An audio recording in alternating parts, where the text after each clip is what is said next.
another very special episode of Yeah, We Read It. I'm your host, Meggie, And I'm also your host. My name's Laura. and we are, I believe, don't fact check me on this, on the fifth book in the John Green series, I think that's the right.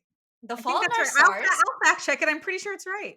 And this was a pretty big one. He really hit it home with this one. He got a nice little movie deal. I mean, most of us know what The Fault in Our Stars is. It's about Hazel Grace falling in love with Augustus Waters. They both are either recovering or struggling with cancer, and they fall in love. You know, like Romeo and Juliet, The Fault in Our Stars. Yeah. And we have a guest joining us for this episode, as we do on John Green's season. Hey, guest, introduce yourself. Hi, thanks for having me. My name's Elena, and I am friends with Meggie and Laura from Yeah. our time in Chicago. Now, two of us are in the South, so Laura, you're the last one to come down here.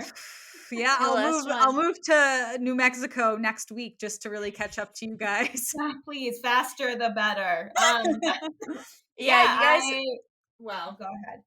I was just gonna bring up the armadillos. There's armadillos in the South. That's it. Yeah, I've Yeah, never seen an armadillo, dead or alive. So yeah, when I first moved to Texas, I was shocked by the cacti. I was like, "Oh my God." I was like pointing at them everywhere because I was like, "This is crazy. I'm in the desert." that's so Also funny. palm trees down here too, which was crazy. That's So pretty crazy, pretty yeah, cool. yeah. But anyway, yes. Hi, I'm Elena, and I read The Fault in Our Stars. Yes, you did. And Elena, we ask all of our guests this.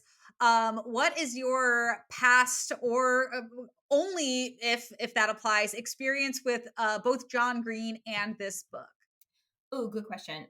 So my experience with John Green is that I think in like high school, I tried to read Looking for Alaska and I couldn't. I tried twice because I feel like I had heard it was a good book and I tried twice and I couldn't get through it. I never could finish it. Then I read Paper Towns in high school and I actually liked that one. And I think that actually might be, Mm. I haven't read it since high school, but I think that might be my favorite John Green book. But to be fair, I've only read that one and I've read The Fault in Our Stars. Um, I read The Fault in Our Stars, I think because it got a lot of like attention right when it came Mhm. out. And it came out like right at the end of high school, early Yeah. college. So I must have read it around then.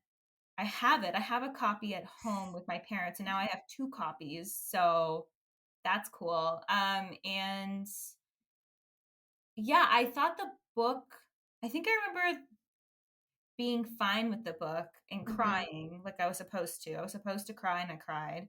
And then I remember the movie coming out and going to the theater with friends to watch it and crying in the theater and then never thinking or touching that book or movie again until right now. Yeah, I can absolutely relate to that. I read it, I think, like tail end of high school, maybe freshman year of college, cried, and then saw the movie, cried, and then never touched the book again.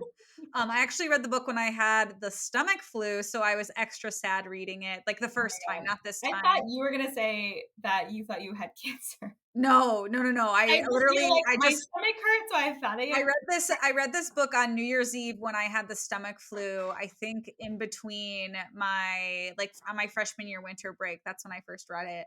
okay. And I never reread it. But on that note, that was kind of a downer. Wow. Speaking of downers, let's talk about The Fault in Our Stars. Let's dive into this book, shall we, everyone? Yes. All That's right. true. Yeah. So we are introduced to Hazel Grace, who is our protagonist. This is our first time we get John Green writing a protagonist of a female character.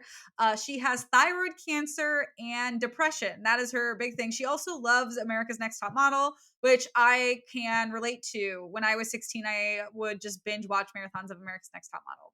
You do. Yes. You do love America's Next And Top Model. didn't her cancer's in her lungs as well, right? Yes, She has yes, thyroid cancer. She has thyroid, but it's spread, and so that's yes. Hmm. so Hazel And Grace is go they ahead. live in Indiana, which is pretty gross. Really nasty. Really I'm That's nasty. sorry. that's the most disgusting part of this book is that they live in Indiana. The most tragic Pretty part awful. of this book. Um, um But She go ahead. oh, sorry. No, you go, Elena. I was just gonna say that we learned her backstory like really fast. We learned Mhm. that she almost died of cancer when she was 13, and then some miracle drug that doesn't exist in real life is keeping her cancer at bay, but she's not cured. It's just Yeah. like keeping her It's prolonging her death essentially. pretty much. Yeah. Yeah. In the Yeah, she simplest of was like terms. one of these like miracle people who tried this drug fell in Nixifer. And it Yeah. slowed the growth of cancer in her. She's like one in a 20th percentile, it seems like. And she has had thyroid cancer since 13. Her parents took her out of school for the past 3 years. And so she doesn't really have any friends besides her two parents. She says they're her best friends and books. She's a And bookie. One book in One particular. book. one book in particular, but also her parents are pretty dope. Like if those are going to be your only two friends, like they're pretty cool people. Yeah. And Hazel also frequents this support group at her mother's encouragement for 12 to 18-year-old cancer patients. And she has a friend in that support group named Isaac. We learned Mhm. that Isaac has one glass eye and he's about to lose the other and go blind completely, which is very, very sad. Yeah, pretty sad, but he does have a super banging girlfriend. Her name is Monica. Yeah. Her tits are large. He's touching her tits a Yes. lot. His Yeah. tits are large. We can't verify it as readers. He might be an unreliable protagonist, It but is funny that like the only things we know about Monica is that like Isaac likes to touch her tits. Like Yeah, that's um the wish that he's gotten is but touching Monica's tits. that's so funny. But one day in support group, there's a new guy in town, and we learned that he's besties with Isaac. His name's Augustus Waters, and he is actually a survivor of cancer. He has been cancer free for like I think 14 months now is what they said. And he's a little charismatic gem in this little lifeless room of support that they have. yeah, that's a good way of putting it. Yes, he is a survivor of bone cancer and he lost his leg. I think it was his left one. So it stops at like above the knee. I kind of read it as. Mhm. Yeah, he loses his knee as well. Yeah, that's a Yeah. really important detail. It's I really just important. remember that's very Yeah. specifically. So he wears a prosthetic, so he walks with a little bit of a limp. Mhm. And Augustus is actually going to approach Hazel after this support group. They have a little like exchange about how he fears the oblivion in the support group. And he approaches her after and calls her beautiful. So he's just going to dive right in and lay it on thick. Honestly, Yeah. the way to my heart too, if I was like, I'm afraid of oblivion, and someone said we should ignore oblivion because no one's that important to be remembered, I I would Do feel like, you? damn, that's kind of hot. Yeah. Yeah, do you feel like his approach to her, in which she was like, "You're hot. Do you want to go watch V for Vendetta at my house?" would have worked on you guys when you were 16? Absolutely. I think it would have. Oh yeah, Natalie Portman's Yeah. so cool in that movie.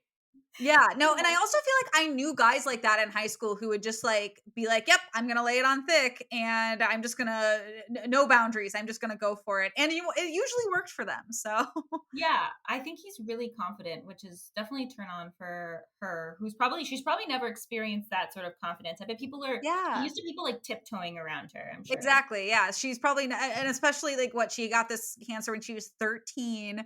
So now Yeah. it's like now she has a guy hitting on her. This is new territory, new waters, if you will, because that's his last name. Pretty fun. Wow.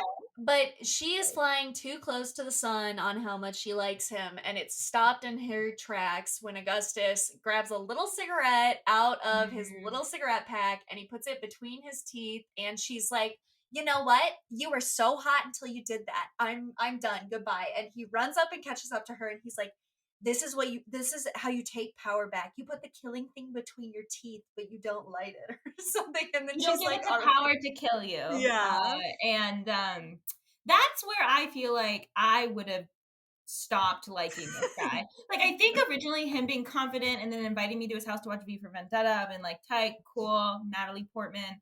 But then, like, he fake smokes a cigarette because it's what did he call it? It was because he was a metaphor. It's a Yeah. metaphor, yeah. And that's what gets her. And I was like, I would leave. Yeah, I think that would give me the ick to no end, and I would probably leave at that point too. I Um, don't think I would have, but good on you guys for having the power. Yeah. But that's also Laura and I are talking from our late 20s when yeah, maybe exactly. when we were 16 it would have been different because Maybe. most of the guys ever looked at me. So maybe I would have been like, oh my God. Yeah. Yeah, but Hazel's like, oh, okay, it's a metaphor. Cool. I like books. So she tells her mom, bye, I'm gonna go hang out with Augustus. And she leaves Isaac to go make out with Monica up against a fence aggressively because they keep saying always to each other. Yeah. And the way it's written makes it sound like they are just like almost banging outside of this church. Like it was laid on real thick with this little scene. Um, but Yeah. then Augustus drives Hazel over to his house. Yeah, he is driven. She meets his parents like right away. They're pretty cool, but he's like, "We're gonna go watch a movie downstairs," and they're like, "Nice try, buddy. You're gonna bring the movie upstairs. You're gonna watch V for Vendetta up here where we can see you." You get. Listen, they can still have sex. Whatever. We Yeah, don't and know. Augustus Waters has the whole basement to himself. That's like Yeah. his bedroom. He's got a bunch of basketball trophies because he used to be somewhat of a basketball star before he lost his leg. Mhm. And he never really liked it as much as I think his dad wanted him to like it. And Mhm. in the movie, which I just watched, Ooh. for one thing, okay, Hazel Grace's parents are played by Laura Dern and Sam Trammell, and they're really, really hot. So not only are they cool parents, but they're really sexy They're parents. insanely hot, They're damn. just really fucking hot Wow. parents. That's And I'm like, you awesome. guys are gonna be so good after Hazel dies. Like, I'm sure you'll be like devastated, but you guys are like so hot. Yeah.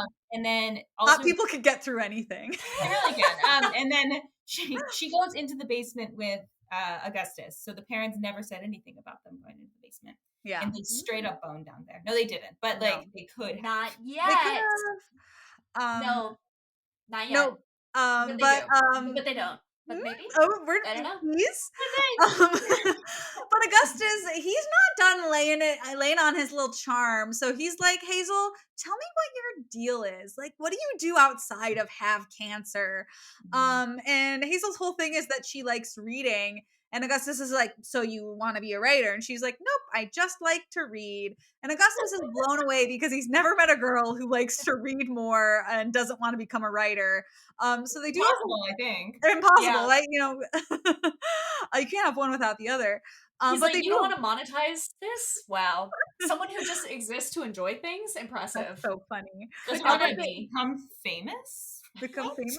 What? No, but they do a book swap. So Hazel's going to give him her favorite book by Peter von Houten, An Imperial Affliction, which is a made up book that exists in this world. And he's going to give her the first in a book series that's based off of a video game that I did not write the name down. Price of It's Dawn. not a real video game, I don't think. Not a real video game. What's the name? Ray watched Price some of it Dawn. with me. Price of Yeah. Dawn. And was like, this isn't real. Like really Yeah. quickly knew it wasn't real. Yeah, great vibe checked you real fast there. Yeah, really, I really love the juxtaposition here of like the first of a 12-book series about a guy, Price of Dawn or whatever, where Captain Mayhem's just killing people Yeah. versus An Imperial Affliction, which is just like a cute little story about a girl who has cancer and her mother's about to marry someone new. If you've read any like the clips of that book in this book, the clips of an Imperial Affliction in The Fault in Our Stars, I think it sounds like an incredibly frustrating book to read. Oh yeah, Like so Yeah. over the top. I was Dense. like, oh my God. yeah. It's like dense as 600 fuck. pages and then it ends in the middle of a sentence because the protagonist has cancer and dies. And I'm sorry, if someone I had a crush on made me read that, I would be like, why did I just waste my time? I wouldn't be like, this is beautiful art. It'd probably be beautiful art, but I'd be like really pissed off. I'd be like, are you playing with me? Do you Yeah, like it's actually like me? What's that book that everyone makes fun of? Infinite Jest. I was gonna say this feels like Infinite Jest. Yep, That's I was really thinking the same funny. thing. I could totally see that. Yeah. Yeah. Anyway, But- they're hanging out in the basement. Yeah, That's the book that she recommends to him. They text later on in Price of Dawn. He is like, don't text me until you finish it. And she's like, well, I assume you put your phone number in the front of this book. And he did. Because he's Yep. got moves. So And yep. Sorry, go ahead, Meg. so No, Good. he's Nope. just got moves. That's all he's gotta Nope. say. Yep. And they're gonna agree to hang out again once they've both finished the respective parties' book. Mhm. But she's And zooming. She's already gotten the second and third one the next day at the Yeah, mall. she yeah, does. yeah, She's She's she's gonna going go excited. hang fast. out with her cancerless friend Caitlin for her half birthday. And the whole exchange with Caitlin, it felt really sad. This was a really sad moment to reading for me because it was just like Hazel just feels so distant from like a normal teenage girl to hang out. Like there's Mhm. nothing wrong with Caitlin. Like Caitlin's like perfectly fine, perfectly nice, tries to engage in her normal conversation, but Hazel's just like over it immediately. She's like, I don't really care to look for shoes or hang out at the mall. Yeah, because she has Yeah, depression is one Yeah. thing, and I also think Caitlyn has a weird British accent for some of she that. does. Is that Yeah. something? Well, like it's never really taught. She's there. She's just like she always sounds like this. I also Yeah. think They're in like, she just general talks like that. with like, I mean, Hazel has cancer, which is nothing we have been through, but I think when you go through many degrees Yeah. of trauma, it puts, or big life changes, it puts a lot of separation between you and Mhm. friends, and it's just that, and you also kind of don't want to be with friends because they either try to empathize or pity, and it seems like there's a little bit of resentment and just straight up distance between Hazel Yeah. and Caitlin. The fake British Definitely. accent doesn't help, but also Yeah, it's weird, but it also made me feel like I understood what crew Hazel like ran with when she was 13, which was Yeah. like yeah, I don't know, like theatery kids Yeah, probably. definitely. for sure. Um, yeah, but she ends up dipping on Caitlin to go read her book in a corner of the mall that she knows Caitlin will never cross, so she can just have some time to herself. That's really Um, funny. Like it is Caitlyn really never funny. goes here. Yeah, right. But she is going to talk to Augustus after she goes to see a movie with her mom, I think the next day. Mhm. Um, and when Augustus calls her, we can hear Isaac sobbing in the background. So she's gonna go hang out with them, and she quickly finds out that Enticing. Isaac has gotten dumped by his girlfriend because she doesn't think that she wants to have a blind boyfriend, which is horrible. Yeah, because he's But about to get the surgery fair. that I makes him go mean, blind. we can cancel her. I get it. But Yeah. it's also fair. She's like 16 or 17. Yeah. You're gonna break up with your high school boyfriend anyway. And then you're also like, I can imagine this being really shitty if you guys are like devoted to each other for like 5 years, 6 years, and then like she's like, bye. But like the fact that they were dating for just a chunk of time and then it's shitty, right? Because she does it just Yeah. before a surgery and like Yeah. all this stuff, but also like she's young. Like she probably doesn't need to date this guy Yeah. forever You're out of right. guilt. What if I was like, I disagree. She does have to date this guy forever because high school means everything. She's Right, morally yeah. obligated. We also learn Augustus was kind of in the same situation as little Isaac and Monica in the sense that he had an ex-girlfriend who died of what we come to learn is brain cancer later on. Mhm. And this really gets in Hazel's brain. In the back of her conscious, she'll look it up later. But as of right now, she's very excited because Gus has gotten in contact with like the author of Imperial Affliction through his assistant. And she's like, you gotta give me that email, bud. You gotta give me the juice. I gotta know. I gotta text Yeah. him. Yeah, this is a glimmer of hope because Hazel's been writing fan mail to him for years. But it's also kind of not a glimmer of hope because Peter, the author, has said like, "Oh, I'm done writing. Like, I'm not doing that. I'm glad you liked my book." Essentially, but Hazel's really determined to get some answers from this book because it's her favorite, and she wants to know how it actually should have ended. So she actually does send an email to him. And then actually Augustus and Hazel stay up late talking that night after they talk about this email, and they start Mm, to talk about kissing. So things are heating up. And if yeah. I'm right, correct me if I'm wrong, they stay up till 1 a.m. talking on the phone, Ooh la Yeah. which la. is pretty crazy for high school. Yeah, that's a lot. That's late for high school. I used to have to wake up at like 5 or 6 a.m. for high school. They're just talking about kissing. They Um, talked until 1 a.m. yeah, they just talk to 1 a.m. Okay. The next day, Isaac is fully blind. He's cancer free, but he's blind now. Hazel's gonna go to see him. He's still upset about Monica.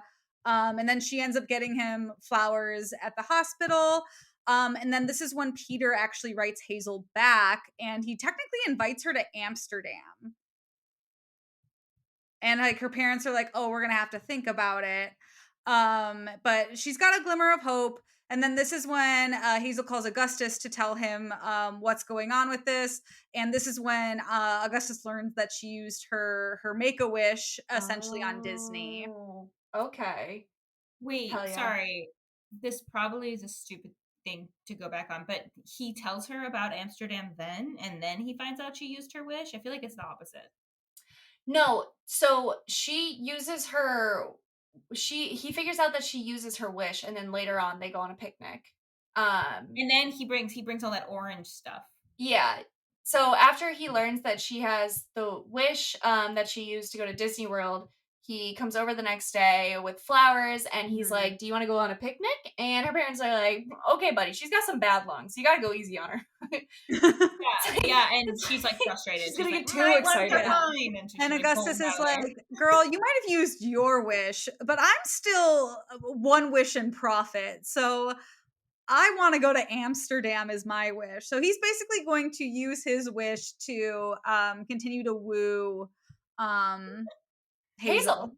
Yeah. And her mom is going to ask the genies if she can go too. And her mom is like kind of all on board for it. Her dad is like, "Are we sure it's okay?" And her mom's like, "Honestly, maybe this is a good thing." But now Yeah. Hazel's wondering, which I actually really liked this part, if she was like, "God, do I owe Augustus things because like he touched me, he's doing this really grand gesture, and do I have to kiss him in Amsterdam?" And like, I mean, I get Or that when more. guys do, Yeah.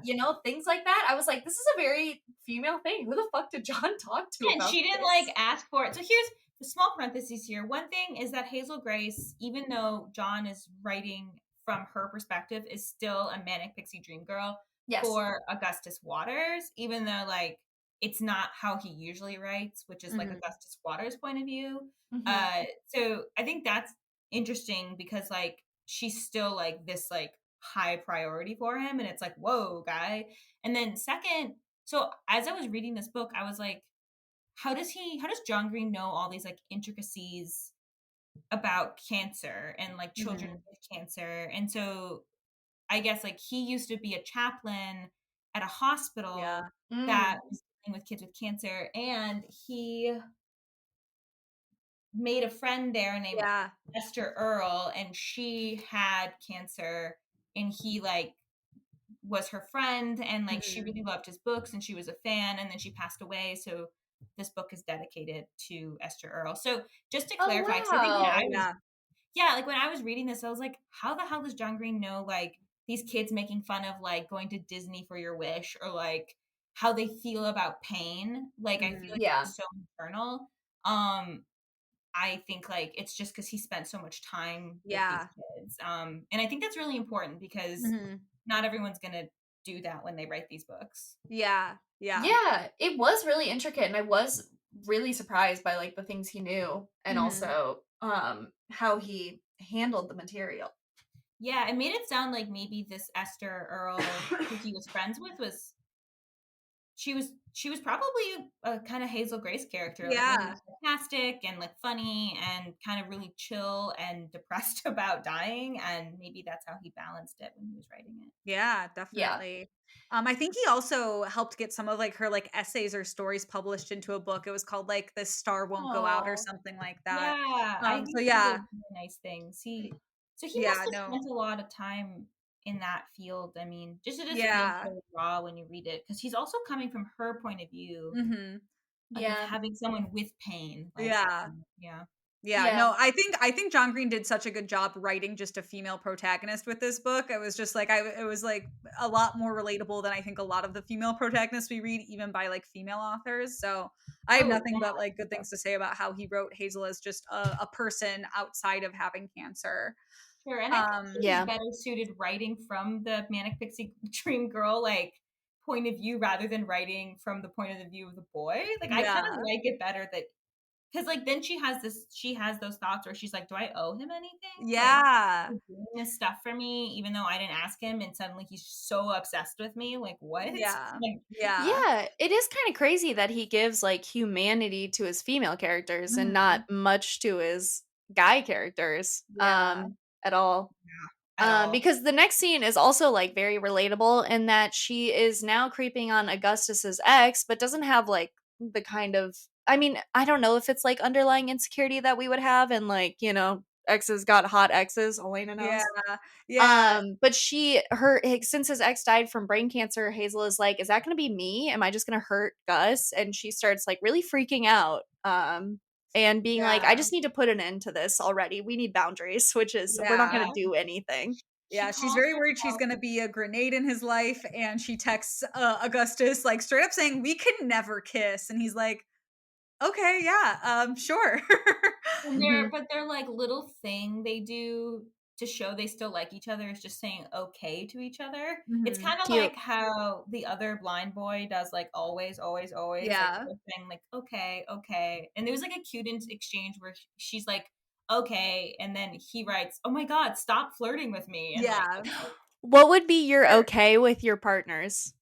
Oh, I have no idea. Ours would probably be sushi, just because Anna always wants sushi. Sushi? Sushi. I don't know what one. I'll think about it and I'll get Yeah, back to I'll you. have to think about it too. Mine Cute. probably Okay. might be like an emoji of sorts or something. Ooh, Yeah, ooh, that's emojis are cute. good. I'll think on it. I'll think on it too. Oh shoot, where were we? Oh, okay. Now shift in the book. Hazel wakes up in the middle of the night in extreme pain and she's not getting enough oxygen. She's rushed to the hospital. We find out there's liquid in her lungs. So she is out of commish for a few days. Mhm. Getting just back in gear in the hospital. She has a really nice nurse in her like week-long stay there. And the nurse says that there's a boy in the waiting room for her, but her Mhm. family won't let him come see her And because she it's also her doesn't really family. want him to see her in that sort of Yeah, state. fair. She looks like Absolutely Yeah. fair. shit. Like there was Yeah. fluid. She has like a pump attached to her lung and it's Mm. draining the liquid in her lungs, which is pretty nasty. I think they said it was Hot. like 1.5 liters that came out of her Yeah, lungs. yeah, I think it Yeah, that's was. It's so a much. lot. Also, Yikes. good to point out, she doesn't have any more tumor growth. So they were able to also scan her body, like, and check after she had all like the fluid in her. I think she did it before she had the fluid in her lungs, but Mhm. Yeah. she's like no more cancer growth, but she still has all the same issues that like she had before. So it's like Mhm. she's So set. She's in she's gonna need to purgatory. use like a BiPAP to help her breathe throughout the night. That's the new instrument that she gets.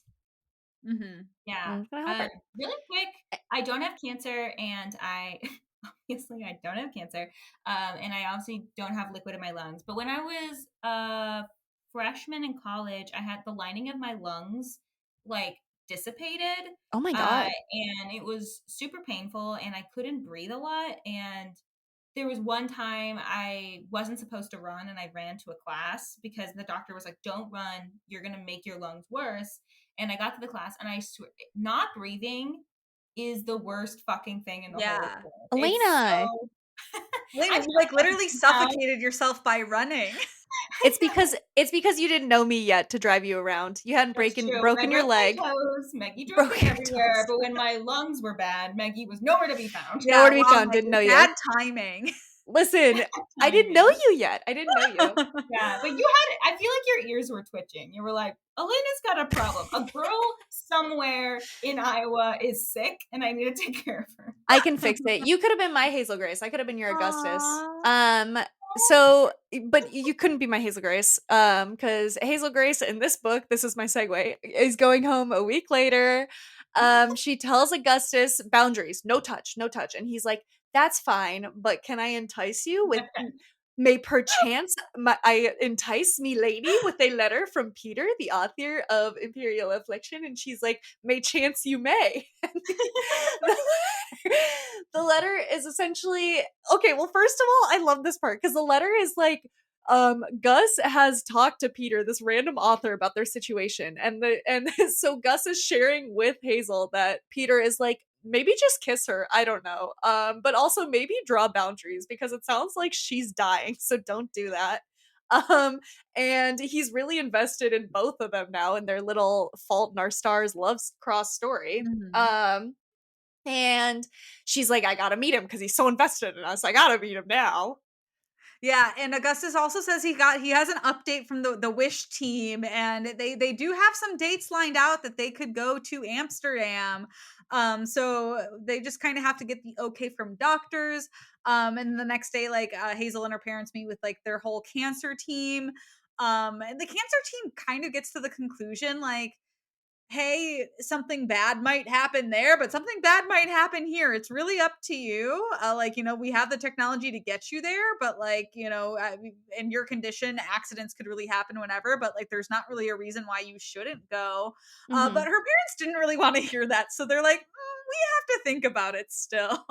Yeah. Yeah, yeah. And they make a point where they're like, the plane is full of oxygen because of Yeah. the Yeah. thing that comes down from the ceiling, and she Yeah. really wants to go. There was one doctor who's like, no, and then her cool doctor is like, maybe. So Yeah. it's up in the Up in air. the air. But on the phone that night, they're gonna talk some more, and Augustus lays it on the line that he is a virgin. So they're upgrading their levels of intimacy in this conversations that they're having. They're Yeah. not even dating yet. We But we doesn't learn she he's a think virgin. about doesn't she think about that girl? She Caroline? thinks Yeah, Caroline, Yeah. yeah. yeah, But She's like, she could be the first. She could be the one. maybe. She's really selling it home too because she calls him the next day crying and he's like, maybe this is the time to lose my virginity. I'm kidding, he's not. But she's crying because she wants to talk about life. She is on her childhood swing set and she's like, I had so many good memories with my dad on it. And he's like, maybe we should list the swing set. Maybe we should just get rid of it because he says something like nostalgia is death or something. yeah. Nostalgia It's only comes Always when you're something like dying. that, yeah. Yeah, Something yeah. like No, that. this whole scene's really sad because like Hazel can't make it to the swing set, like it's too far away in her backyard. So Augustus comes to the rescue. They decide to list it online. Mhm. And then they spend the rest of the afternoon reading an Imperial Affliction to each other. Mhm. But Hazel says she's falling in love during this, not like out loud, but just to the reader. So things are ramping up fast. She says, "I fell in love with him the same way you fall asleep, slowly and then all at once." And I thought that was very cute. Yeah, Yeah, that it's quote was so cute. everywhere when I read this, like, the first time around, I remember. Oh. And good important thing is that the swing set is purchased. Yes, She yes, made we cannot gloss over the fact that the swing set does get a rightful new owner. she made a really sad comment when she was looking at the swing set where she was just imagining like a healthy father with a healthy child, and like Yeah. that she just doesn't have that. Like, she Yeah, just a bad memory, and it was very sad. I feel like nostalgia. And she put that yeah. in the Craigslist listing. She said, I just imagined my father and I, and they were like, listen, I just want the swing set. I didn't need all the One of backstory. those people you buy something online from, and they just keep you there for, like, hours telling you the story about how they had that item the first time. Oh my God, Yeah. yeah. That's what that just reminded me of. Not that that happens in this book. It's No. also Um, really sad because she just like is like, I hate my life. I can't go to Amsterdam because I'm too sick. yeah. But the And that's trip so is bummer. back on. The Dr. trip is Maria back says that on. the trip is back on. What? Peter's assistant messages. I know. Listen, I was just as shocked as Tell you. me what happened. Peter's assistant messages them. He can't wait to meet Gus. Everything is turning up peaches and oranges. I don't even know if that's a word, but they're going to go May 4th. So 2 days from today, they're going to go. You guys, they're going 2 days from today, May 4th. That would Shit. stress me out to no end. By the way, in 2 days you're traveling abroad. Have fun. And And her mom and her like fight over the suitcase. They're like, who's gonna have more room? mhm. And her mom is like, I have adult clothes, and she's like, but it's my trip. And then they end up like somehow both losing. I don't actually. I think this part is so useless that I remember it, but I remember it, and I'm going to tell It's everybody important that to they you. fought over the It's suitcase. important to us. Okay. Yeah, Okay. that's how this works. So they are on their way to Amsterdam. Before this, she has like a really inconsequential interaction with Isaac. Lots of eyes in that sentence. Mhm. and he invites her over to play video games. He's like, "Why aren't you hooking up with Gus?" And she's like, "I don't want to die." And he's like, "Point made." And the next day, they're headed to Amsterdam. They are fighting over the suitcase. They get in the car, they pull up, they get to Gus's, and they overhear him yelling at his mom that it's his life to live. He can do whatever he wants. So Hazel's mom is like, well, okay, hey, we're at the door. Maybe we haven't knocked yet. Let's go sit in the Yeah. car. Let them have this Yeah. moment. Augustus comes out, smile on. It's like 5 something in the morning. And he's pretending like everythings all good. He's gonna go disappear at the airport. It's like 6 a.m. to go find a burger. He's got to go get Like, McDonald's. I mean, have yeah. you had one of those egg and cheese no, not McMuffins. Oh, McGriddles. That's what I'm thinking But of. he said he wanted a burger. He didn't say he wanted a breakfast sandwich. I do not know where he's gonna get a burger at 6 a.m. in any airport, but good on him. I would disappear Um, for a McGriddle. Make a Hulu documentary on me. Where'd I hey, go? Get in a I McGriddle. agree with you, Meg, but he didn't want a McGriddle. He wanted a burger. Who's to say? But he's gone for a really long time, and Hazel's like, this is weird. How long does it take to go get a burger at 6 a.m. at the airport? Yeah. He doesn't come back till it's time to pre-board. And then he has the audacity to tell Hazel, hey, the reason I disappeared was because I'm really embarrassed about people looking at us. Yeah. Yikes. Also, to clarify really quick, they're actually at the airport. I think the flight's at noon because Oh, her mom wakes her up like ungodly early so they can get there. that's why I So, like, thought it was so early. burgers are on at the airport, so it makes Yeah. more sense. That No does make more McGriddles, sense. though. They are done. Yeah, the McGriddles ended, I think, at 10:30 or something like that. Damn So that it. would make sense. A Damn huge it. plot point. In this. I do feel like, I mean, Gus saying that to Hazel, I was like, ouch, that really hurts. It was the first moment where we see maybe Gus is just a person. He is not Yeah. a white knight on a shiny horse for her. Because that would really hurt because it's obvious they mean her. She is carrying around a large oxygen tank, so she would be the one that they are looking at, not him Yeah. just kind of Yeah. limping and I think hiding his it's leg. I think it might be one of the first moments in the book where you really see him like falter. Like usually he's Yeah. like this cheery, like Hmm. cool guy who every time Hazel's like negative, he's like, "Come on, Hazel, we're gonna go hang out in Indiana." Like, Yeah. and now it's like this moment when you're like, "Oh, he's like not perfect." Yeah, Yeah. which makes me wonder if their relationship would survive long term because, and we get this later on, he is a person of like image. He does really like his image, even Mhm. though, he bowed out of basketball, all these other things. His image is very perfectly tailored, and it seems like Hazel has no control over hers and never had. So she had to kind of abandon any Just care she had through a it. while Yeah, ago. and he's what's the thing? He's afraid of oblivion. Like he Mhm. he doesn't want to be just some unknown dead person like that no one remembers. He wants to Mhm. be like known for something and to live a long time and to have success and all of these things that Hazel doesn't really care about. And so I Yeah. think it's like that sort of back and forth where she's just like, this is what it's like. And he's just like, no, I want to be big or go home. So I think that it really matters in their relationship. Mhm. Yeah. I think so too. Um but after this whole like, oh, he tells her, he was like embarrassed about the stairs at the airport. They do kind of have like a cute little plane time. Augustus does tell Hazel on the plane ride that he's falling in love with her, or that he does love her. So um And this is his first time on a plane. yeah, I forgot about that. Go off, King. But that night they get to the airport. It's not an airport. They get to Amsterdam like they said they would. And Peter and his assistant have arranged for them to get this like lovely dinner at this very fancy place called like Orange. And they get to drink Orange, or I think it's like Orange. Orange. Orange or something. When I Orange. watched the movie, they said it, they pronounced it correctly, and I was like, oh, keep that in mind. So I actually don't know, but I think it's Orange. You saw it But though. they get to get a little tipsy on champagne though, and that's pretty cool. I don't know if they should drink it since I she is don't on think they heavy should, painkillers. but She But that's um the thing. you. Her tolerance is so high. Like she has 2 cups, which is a Yeah. yeah, but lot she's for her. like she can't like painkillers and sleeping pills and all of that stuff just doesn't have as much of an impact on her because like she is so drugged all the time Yeah. that like it doesn't really matter. So I think it's okay. Yeah. But don't We quote me on think that. it's I'm not a doctor. okay. Elena, Um, the resident doctor, today says it's fine. So People who think she listen, drinks tons of fucking champagne. Elena is a writer for a newspaper, and if she says you can drink on pain pills, you can drink on pain pills. You can trust a I just trust journalist. Elena for every like medical inquiry I have. Yeah, okay, As you guys. should. Let me say, get drunk on painkillers. It's a-okay. Perfect. They have a really good dinner. They have really fancy food that I actually don't really remember, but it sounded really Yeah. fucking good reading it. You can Yeah. tell it's like a Michelin star restaurant. And after dinner, Hazel asks Gus about his ex Caroline who died of brain cancer, and he kind of gives her the lowdown of we met in the hospital.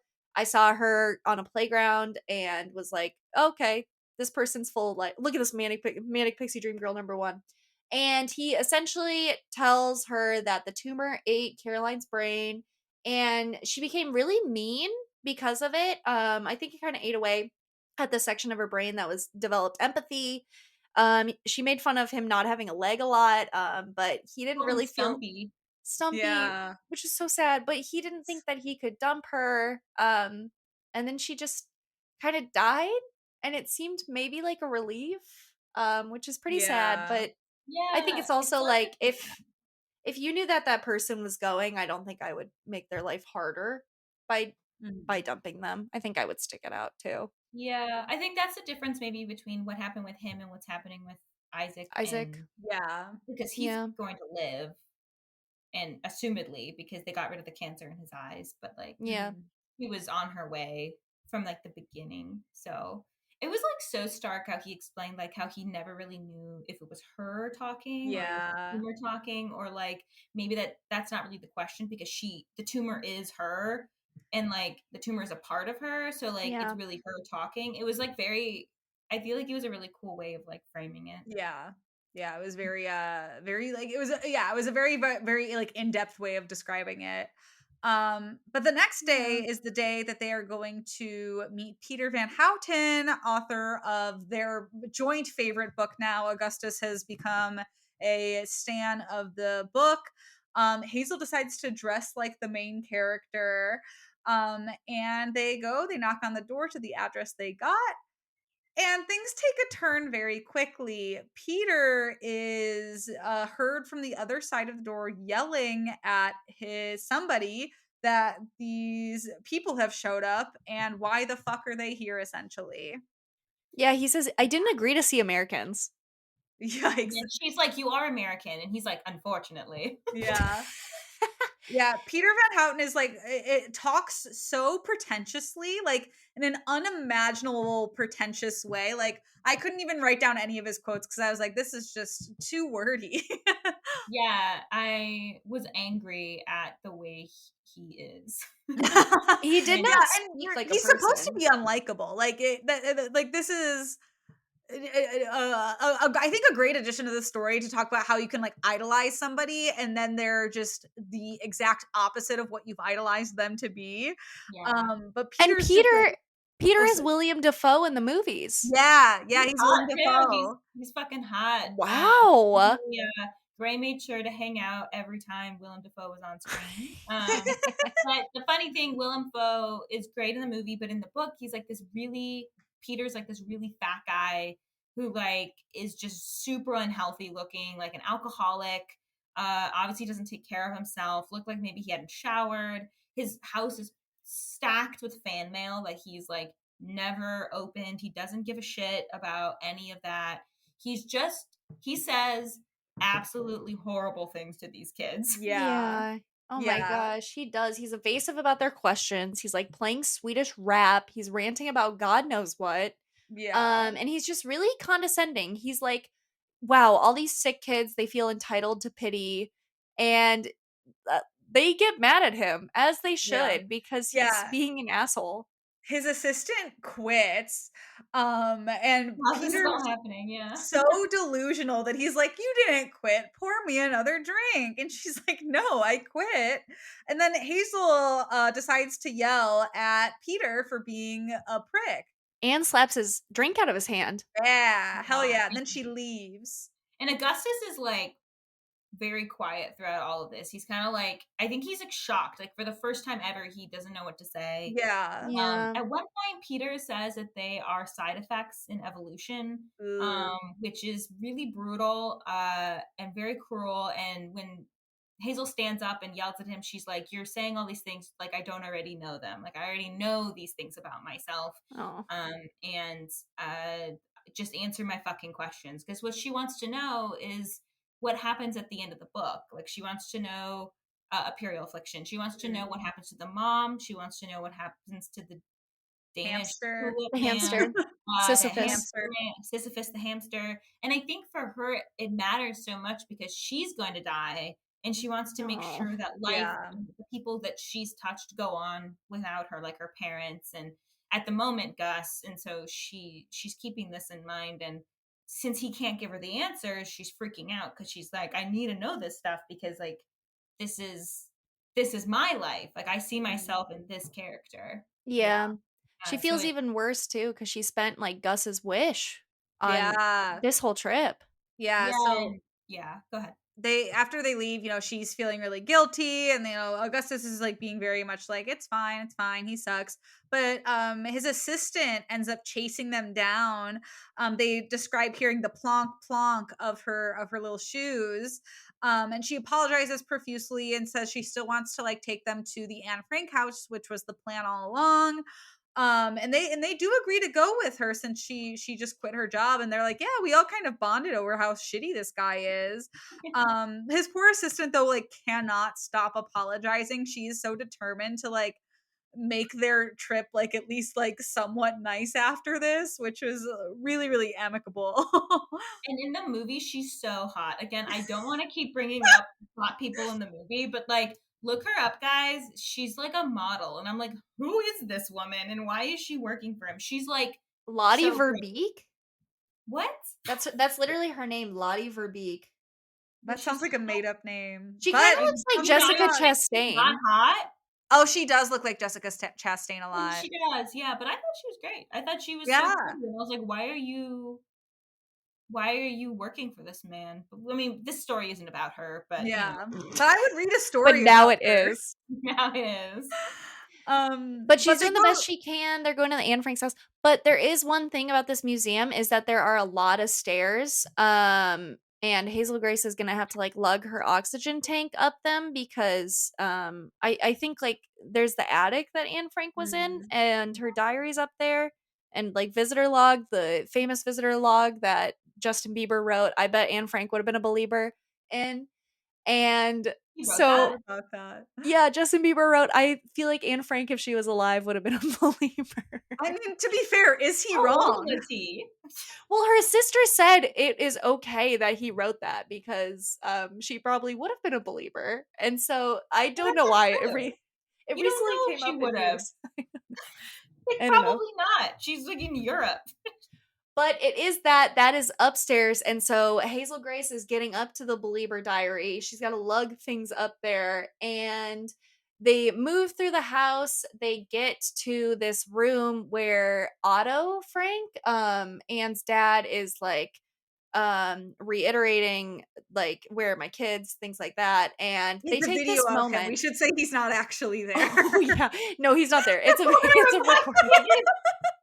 It's a recording, and they take this moment to be like, what if we kissed in the Anne Frank Museum? What if that's where we have our first kiss? And And they they do. they do. They do. And also to be in defense of Hazel, she's immediately like, this was probably not the wrong place, wrong time for this. But for some reason everybody applauds. Okay, here I have a contrary opinion to this. So when I read the scene, I was like, okay, weird. But also like she and Anne Frank are so connected. Like she just had this entire journey up the stairs. Yeah. Peter Van Houten just called her a side effect, and maybe I'm like reading Aw. too much into it, but I Yeah. also just feel like why else have her go to the Anne Frank house? But like a lot of times, like the groups that were killed by the Nazis were also called cancer. They were called side effects. They were Oh. called evolutionary like problems. Yeah. So like she's in this house that like has that sort of meaning to it, where she's dying, she's set to die, and so was Anne Frank, like set to die, and they're both these like young girls.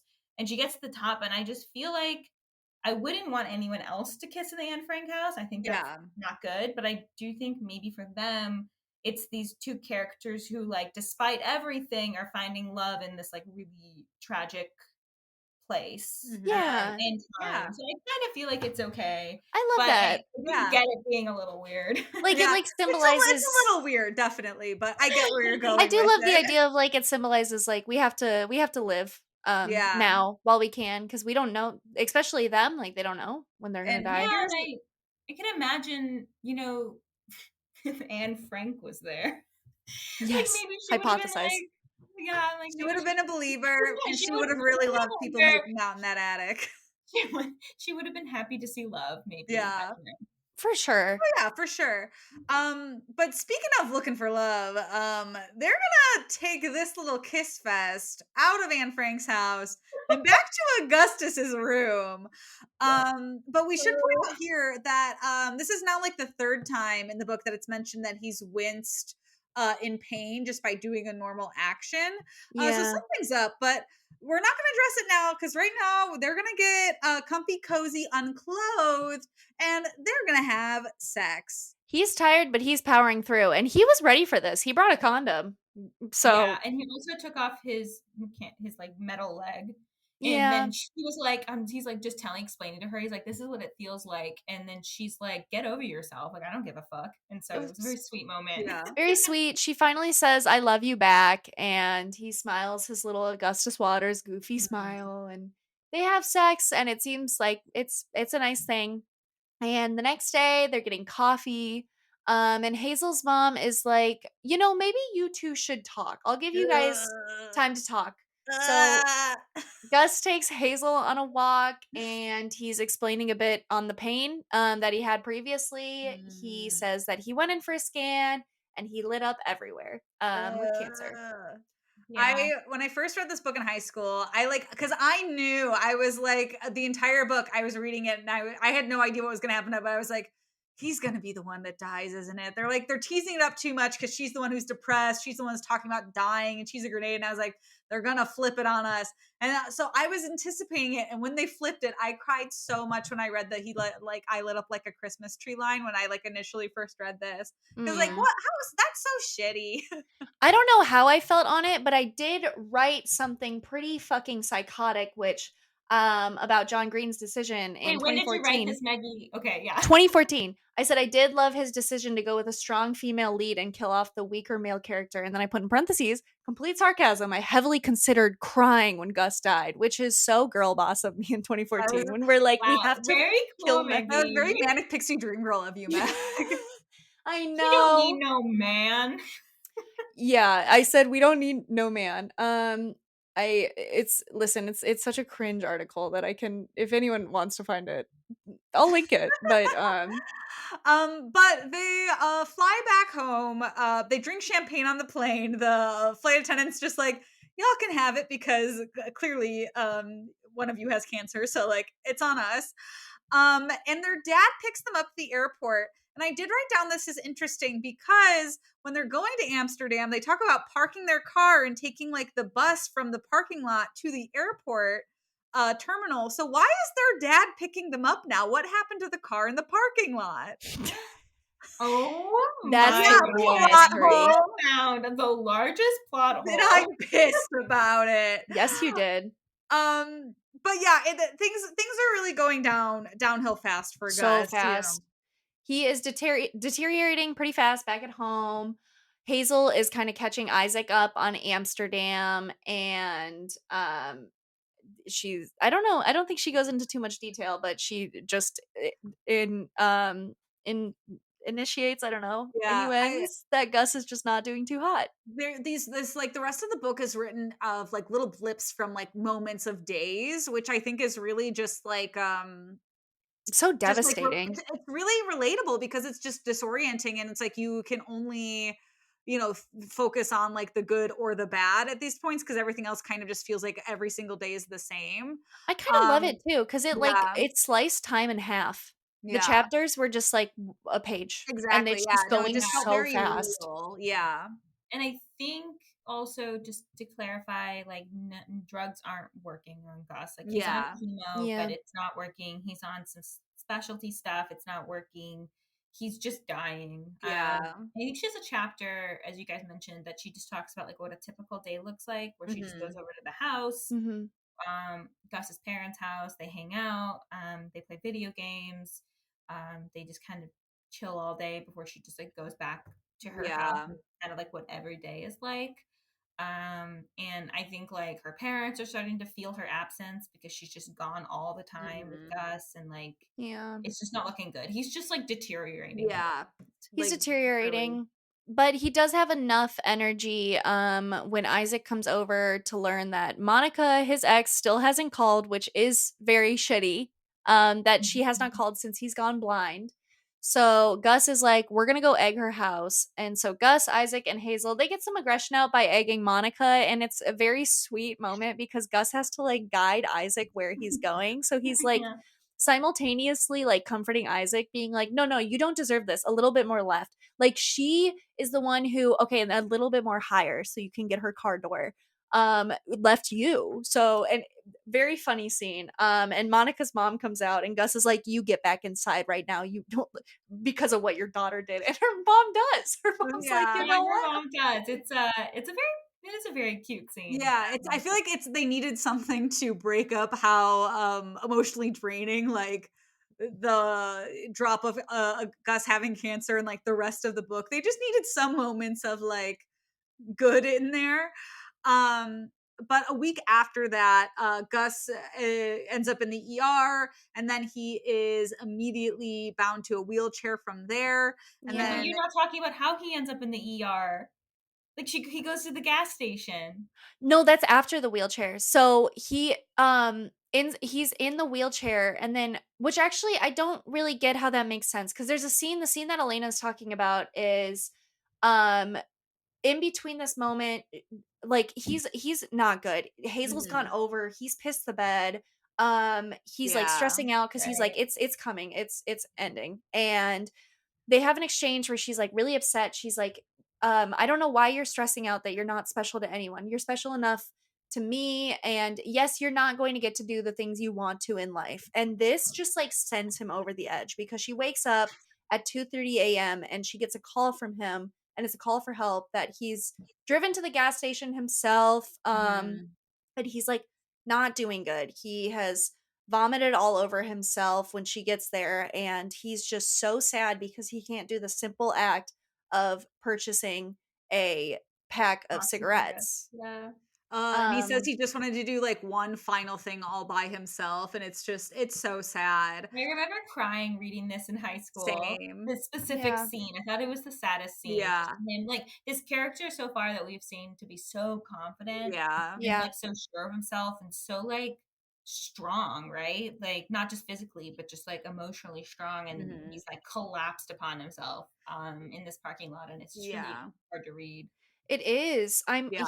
He's sobbing. He's like, I hate that this is how my life is and that I'll die not great. And she ends up calling 911 because she can kind of see too that his chest is getting infected. Mhm. And so after this 911 visit, they move him upstairs in his house. His sisters now are over, and it seems like that like relationship where he's like just way younger than the siblings. And they Yeah. don't really have a relationship besides what they might know through their parents of him. Yeah. And he asked to go outside. Hazel's like, this is the last good day before his last good day. Um, And Gus's dad thanks Hazel like just for like existing, and that's so like sweet. I got really sad Yeah. when I read that. It was just like so sad. it is really sad. And then Hazel does going back to the last good day part, Hazel does have a fight with her parents Hmm. going to what she now knows is Gus's last good day. She says a whole thing about you never know when the last good day is until you are like fully aware it's the last good day. Yeah. So Gus invites her to the place that support group is at 8 p.m. that night, which is in like a couple hours. And she has this huge fight with her parents because they're so mad that they hardly see her anymore. And she's just like, my boyfriend's dying. Just let me have this. And they back off, but it was definitely And she brings up like that when she was in the ER when she was 13, her mom had said, I'm never going to be a mom again. Yeah. And that kind of just stuck with Hazel for a really long time. Mhm. And so she brought that up in the fight where she's like, you're never going to be a mom again, and your life's going to suck, and it's going to be horrible when I die. And her mom immediately was like, you heard that? Yeah. Yeah. And then they talked about that, and her mom is like, I'm still going to be a mom. I'm always going to be a mom. And then she tells her that she's taking night classes at the local university, Mhm. and that she wants to become a counselor for children and parents who are going through the same stuff that she's going through. And Hazel's so happy. She's just like, because I think her biggest fear is that like her parents will fall apart when she dies, and Yeah. she doesn't want that to happen. Yeah. And that knowledge we learn of her mom comes like later on, cuz right now Mhm. is when she's kind of laying into them about how they need a life outside of her, which like thank Mhm. fucking god her mom's taking night classes, Jesus Christ. You're right. So Hazel is on her way after this big blowout with her mom. She's going to the eulogy for Gus's mock funeral he's running while still being alive. Um Isaac is there. He is saying things like Gus is a narcissist, but in the future, when doctors show up with eyes that can make you see, I will choose not to since I won't be able to see Gus anymore, which is really So sad. Mhm. sad. Yeah. And then Hazel says, oh, guys, I'm going to start crying. Hazel's like, you gave me forever in numbered days, Oh my and gosh, I'm Yeah. grateful yeah. for that. Which is it's so sweet. It It's is like so forever sweet. really is just the moments that you make with a person. Yeah. Um, and then they leave it at that. And then he dies 8 days later. Yeah, yeah, and then she talks about, like, she calls Isaac, and then she realizes that she has nobody else to call because, like, the person she wants to call about Augustus dying was Augustus, and Yeah, that's she the says that line always breaks me she too. says it feels like the pleasure of remembering had been taken from me since there was no one to remember it with. Yeah. And she, like, immediately just, like, goes onto his, like, Facebook wall and just, like, watches the people posting, which is, like, an exact juxtaposition to what she was doing when she was stalking his ex-girlfriend, and she's just kind of having all of these realizations that these people don't really, like, know him at Yeah. all, and they're, like, thoughts, prayers, memories, "You were so good at basketball," and she's like, "It's so ironic that all of these people are, like, grieving someone they didn't even, like, really know." Yeah, she says writing does not resurrect, it buries. Yeah.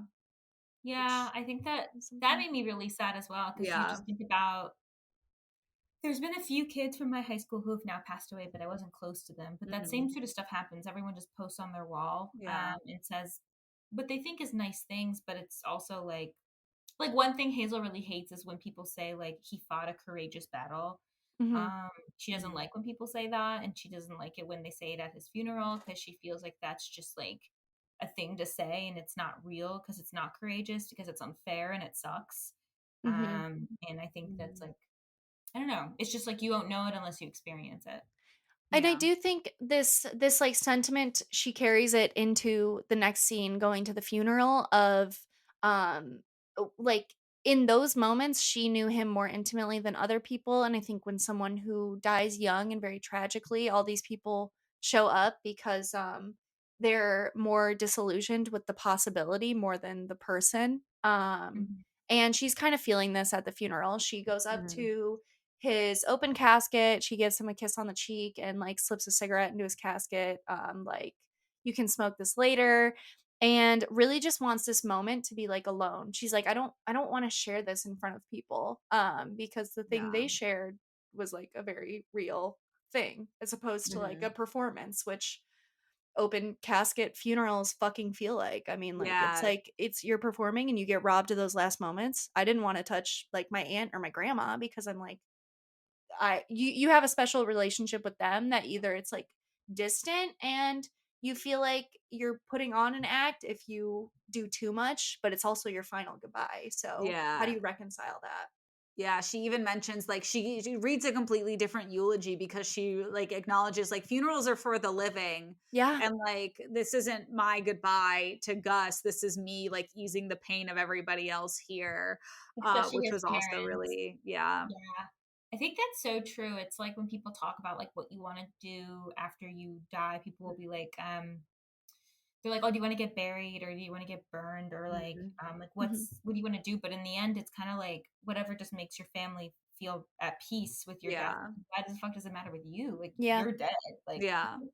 Yeah, I think seriously. it's a really good point when she makes that. And Very sad. Hazel cannot dodge a fucking bullet because at this funeral, the person who's sitting behind her is Peter Van Houten or whatever his name is. And she has to go. After the funeral, he asks if he can hitch a ride and he gets in with her parents and he's just drinking in the back seat. And she's livid. She's so mad. It's so funny. This is like, again, like I feel like John Green did such a good job of putting like these moments of like comedic relief in between all of these like heavy moments. Because I Yeah. feel like if this book just like went down the spiral of like everything with just Gus deteriorating and dying, like I feel like we'd all just be in like a pit of just absolute shambles and despair. Yeah. But all of this Peter stuff is honestly, I was like it was just hilarious. Like he's getting a ride from her parents, and he's saying that like Augustus convinced him to come to his funeral to absolve him of his behavior in Amsterdam, and Yeah. he's like, "Dude, get away from me." Yeah. Yeah, she says he keeps being like, "Do you want to know what happens to Anna's mother? Do you want to know the end?" And she's like, "No, thank you. I'm okay." And he keeps pushing it and eventually she's like, "You know what? I think you are a pathetic alcoholic and I feel bad for you. Get out of my car and have an Yeah, excellent life."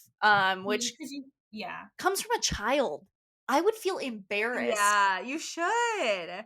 But And you a day or so after this funeral, she goes over to Isaac's, and they're playing his blind video games, which are all like voice activated. We learned, and Isaac says that, "Oh, hey, by the way, Augustus was like writing something for you before he passed away." And Hazel's like, "Oh my god, he was actually trying to write the ending like he said he was. I need to find these pages if they exist." So she's about to like drive to his house, and Peter pops up in her back seat again as she's driving, which is hilarious. And he's like, "Hey, I think we got off on the wrong foot back at the funeral." And they end up actually having a really good conversation because she kind of learns like he's an alcoholic because he had um a kid who died of cancer, and it Mhm. ruined his marriage, and that's what he wrote the book for, and all of that. So they kind of talk it out, and then they leave it at that. They say goodbye, and she watches him in the rear view mirror as she's pulling away, and she's like hoping he's gonna stop drinking so he can like just get back to what he's good at and start writing books again, but he just keeps drinking on the curb, which is really sad.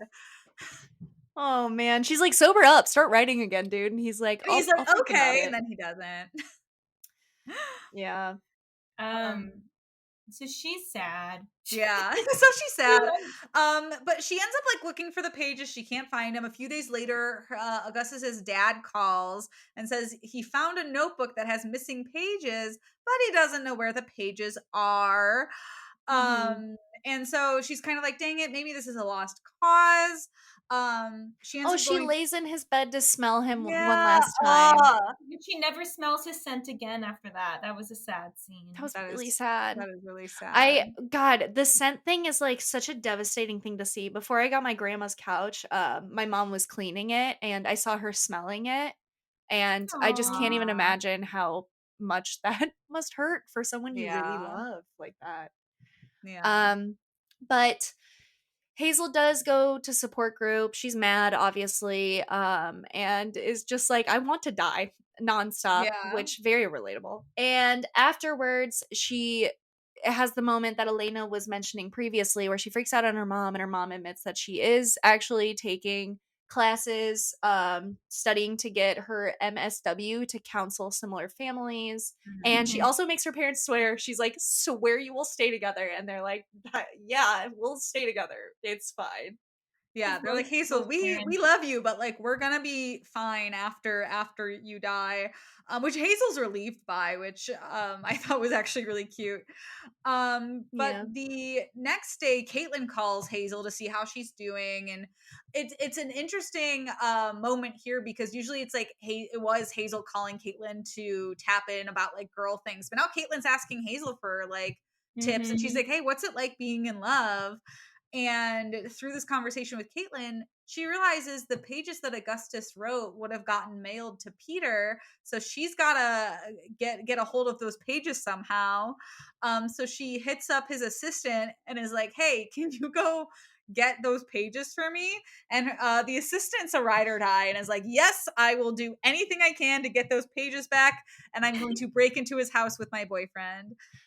And similar to, I think, the end of Looking for Alaska, I think that these pages deserve to be read. Yeah, Similar to what's his name responding to the eternal damnation question. yeah, But the thing that Gus writes over a few days to Peter is Van Houten. It starts off.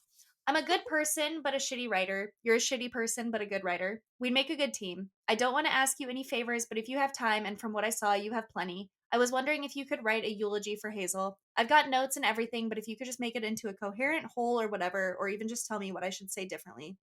Here's the thing about Hazel: almost everyone is obsessed with leaving a mark upon the world, bequeathing a legacy, outlasting death. We all want to be remembered. I do too. That's what bothers me most, is being another unremembered casualty in the ancient and inglorious war against disease. I want to leave a mark. But Van Houten, the marks humans leave are too often scars. You build a hideous minimal or start a coup or try to become a rock star and you think they'll remember me now, but they don't remember you, and all you leave behind are more scars. Your coup becomes a dictatorship, your minimal becomes a lesion. Okay, maybe I'm not such a shitty writer, but I can't pull my ideas together. My thoughts are stars I can't fathom into constellations. We are like a bunch of dogs squirting on fire hydrants. We poison the groundwater with our toxic piss, marking everything mine in a ridiculous attempt to survive our deaths.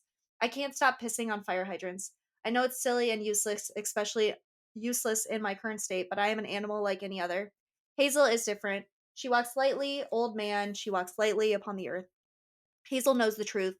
We're as likely to hurt the universe as we are to help it, and we're not likely to do either.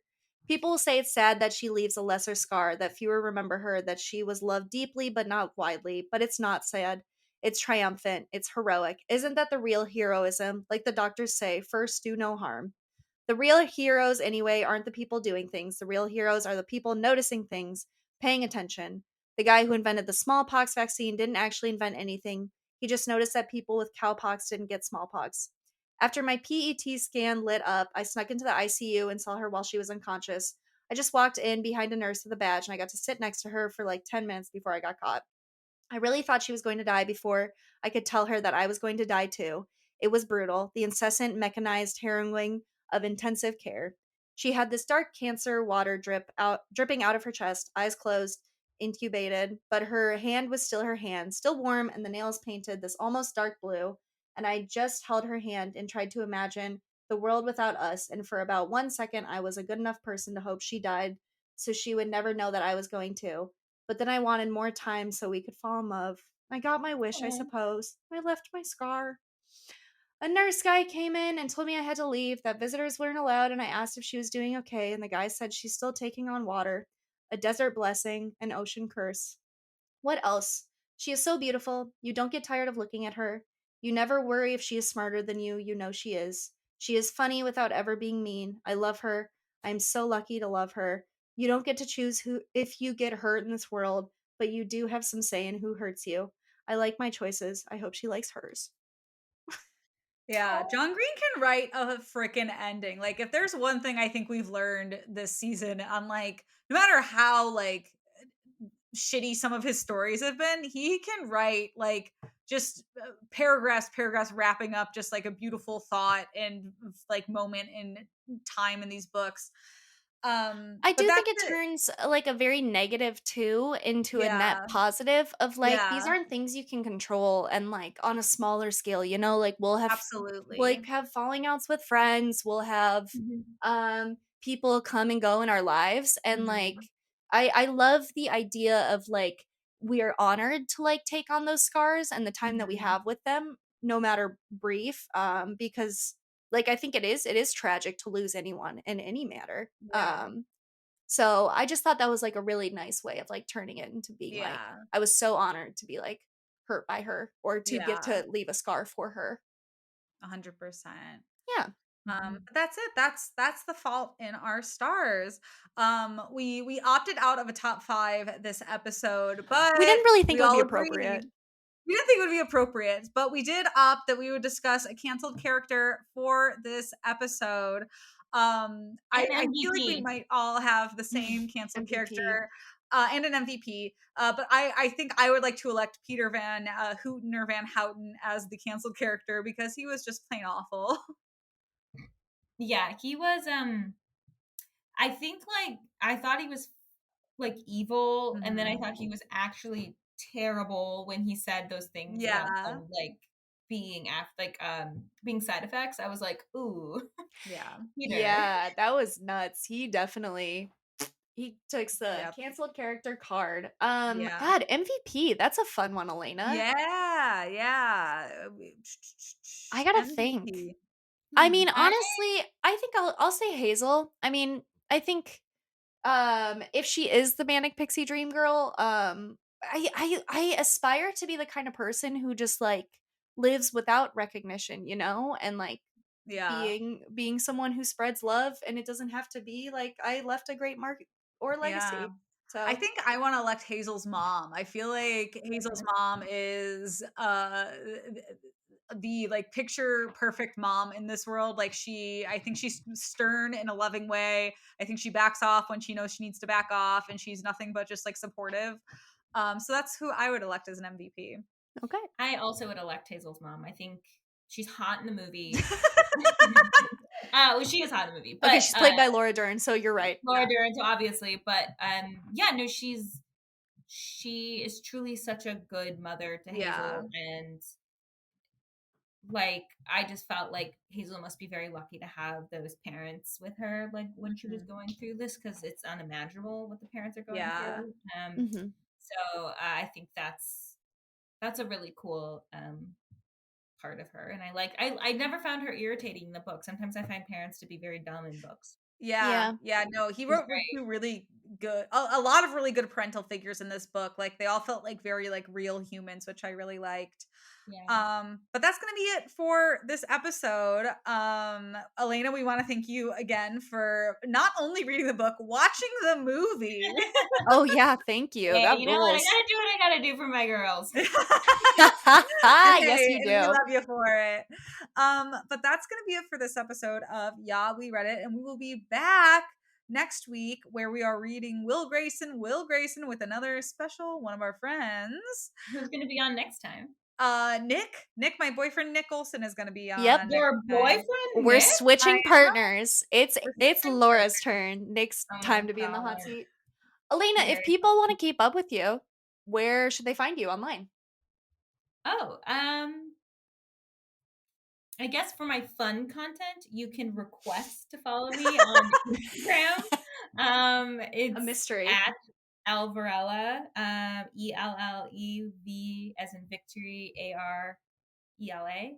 Or you can follow me for very generic journalism content on Twitter at the same handle.